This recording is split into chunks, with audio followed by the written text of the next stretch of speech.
I remember I was going to take a shower and my mom came in and was like, "Get out."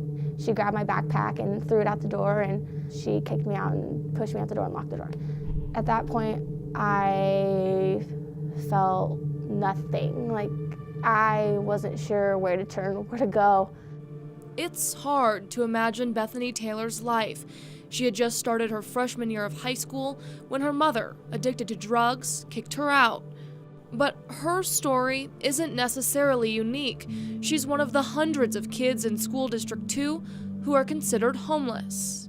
Last year we had a total of 621 kids. So far this year we have 258 that have been identified. That number is a cumulative number, so by the end of this school year that number will have increased. Homelessness in our schools takes form in many different ways. It's families living in hotels or shelters, kids living in their cars. For Beth, it was spending a year between friends' houses and motels before being accepted into the Tumbleweed housing program. As soon as I moved into Tumbleweed, I remember taking my first shower, and it was just a sigh of relief knowing I had hot water and I didn't have like a 5 minutes to take a shower and get out. Bethany is now one of 5 high school seniors living in the house. For these young adults and others facing homelessness, finding affordable housing can be next to impossible.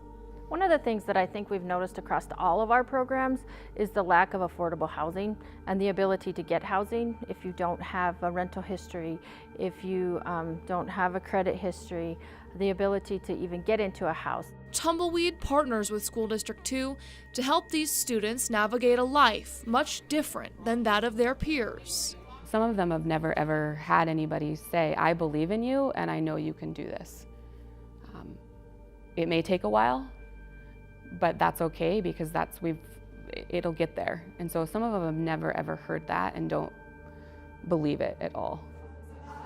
There is a huge portion of the youth we work with that have had just horrible experiences with adults. So the large part of what's important about what we do as well is just building that relationship, modeling that there is healthy people in the world, that you can have a relationship with an adult and not get, as the kids would say, screwed over or whatever it may be, that there are people that really genuinely want you to do better.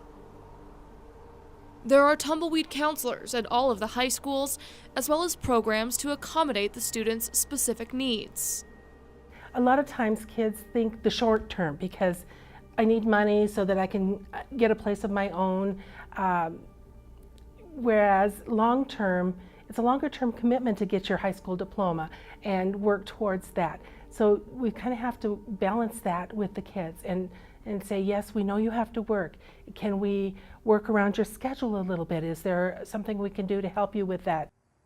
Thank you for your help and, what does that say? Bravery and honor and service. That looks good. Bethany plans to graduate in May, and her motivation comes from helping others overcome, just as she has.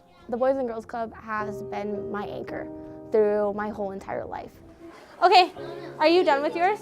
Definitely seeing people that were just even and come from the same backgrounds and at the same place, and have seen them go into drugs and alcohol, and just that's their support, is being able to drink and do drugs and all that kind of stuff. But one thing that really just keeps me going is knowing that there are kids at club and other people around Billings and my mentors looking to me and looking up to me, and I don't want to disappoint them, and I want them to be able to look up at me and be like, hey, Beth did it and so can I. Bethany has made the best of an unimaginable situation, but it's a cycle not easy to break, and for each success story, there are the kids that just don't make it.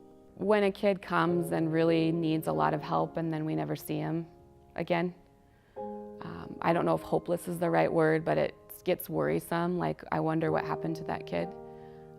Did we do everything we could in that 1 5-minute piece of time to make sure that they have everything they need to survive? Which sounds very dramatic, but a lot of it really is life and death stuff. In Billings, Samantha Harrelson, MTN News.